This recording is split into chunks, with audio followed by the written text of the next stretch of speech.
আসসালামু আলাইকুম ওয়া রাহমাতুল্লাহ। তো ডিগ্রি প্রথম বর্ষ ভর্তি কার্যক্রমের প্রথম মেধা তালিকার রেজাল্ট কিন্তু প্রকাশ করা হবে 16, 17 কিংবা 18 জুলাই 2024 তারিখে। তো আজকের ভিডিওতে আমরা দেখব যে কিভাবে আপনারা রেজাল্ট চেক করবেন। তো 16 থেকে 18 জুলাইয়ের মধ্যেই আপনার রেজাল্টটা কিন্তু প্রকাশ করা হবে, ঠিক আছে। তো চলেন আমরা এখন দেখব কিভাবে আপনারা অনলাইনে রেজাল্টটি চেক করবেন, মোবাইলের মাধ্যমে কিংবা কম্পিউটারের মাধ্যমে। তো রেজাল্ট দেখার জন্য গুগল ক্রোম ব্রাউজারে আসবেন। আসার পর এইখানে সার্চ করতে হবে NU অ্যাডমিশন, বানানটা ভালো করে লিখবেন NU অ্যাডমিশন। এটা লিখে সার্চ করলে প্রথম যে ওয়েবসাইটটা আসে এই জায়গায় ক্লিক করে দিতে হয়। ক্লিক করার পরে এই যে দেখতে পাচ্ছেন এমন ওয়েবসাইট, এইখান থেকে এই যে দেখেন ডিগ্রি পাস, এই জায়গায় একটা ক্লিক করবেন।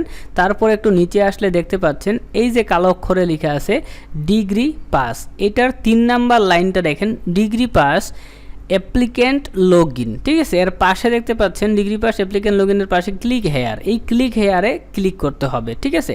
তো ক্লিক যখন করে দিবেন তখন আপনার সামনে নতুন একটি ইন্টারফেস চলে আসবে এমন। তো এইখানে বলা হচ্ছে অ্যাপ্লিকেশন রোল নাম্বার এবং অ্যাপ্লিকেশন পিন নাম্বার বসাইতে হবে। সো আপনারা হয়তো ভাবতে পারেন রোল এবং পিন আমি কোথায় পাবো, তো ওইটাও আপনাদেরকে আমি ভালোভাবে দেখা দিচ্ছি যে রোল নাম্বার পিন নাম্বারটি কোথায় পাওয়া যায়।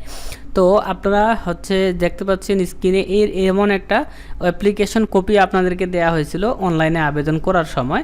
এটা 2টা পাতা, তো 2 নাম্বার পাতাতে দেখতে পাচ্ছেন অ্যাপ্লিক্যান্ট কপি, এখানে রোল নাম্বার, এই যে দেখেন এইটা রোল নাম্বার এবং এইটা হচ্ছে আপনাদের পিন নাম্বার। এই রোল নাম্বারে যেই রোল নাম্বার লেখা থাকবে আপনার এবং পিন নাম্বারে আপনার যেই পিন নাম্বারটা লেখা থাকবে এটা এখানে সুন্দর করে কিন্তু বসায় দিবেন। তো দেখেন আমি এখানে সুন্দর করে একটা রোল নাম্বার বসায় দিলাম। তো রোল নাম্বারের পর এখানে 6 সংখ্যার পিন নাম্বারটি বসাইতে হবে, ঠিক আছে।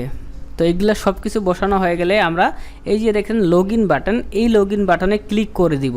আর আপনাদেরকে একটি কথা না বললেই নয়, সেটা হচ্ছে রেজাল্ট যেই দিন দিবে সেই দিন বিকেল 4টার পর আপনারা যদি এই লগ ইন বাটনে ক্লিক দেন তাহলে কিন্তু রেজাল্টটি দেখতে পারবেন। আর এমনিতে যদি এখন ক্লিক দেন তাহলে আপনার ছবি দেখতে পারবেন, ঠিক আছে। তো দেখেন আমি এখানে ক্লিক দিলাম। ক্লিক করলে দেখেন এরকম কংগ্রাচুলেশন আসবে। তো যেদিন রেজাল্ট দিবে সেই দিন আপনাদের এমন কংগ্রাচুলেশন আসবে এবং লেখা থাকবে you are assigned BSS pass.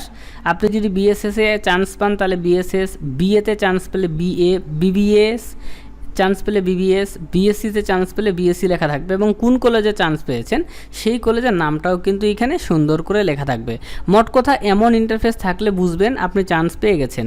আর যদি এরকম ইন্টারফেস না থেকে আপনাদের এমন ইন্টারফেস থাকে যে you are not in the merit list NU authority, যদি এমন লেখা থাকে তাহলে বুঝবেন যে আপনি চান্স পান নাই। তো এটাই ছিল ভিডিও, লাইক করতে ভুলবেন না। আল্লাহ হাফেজ।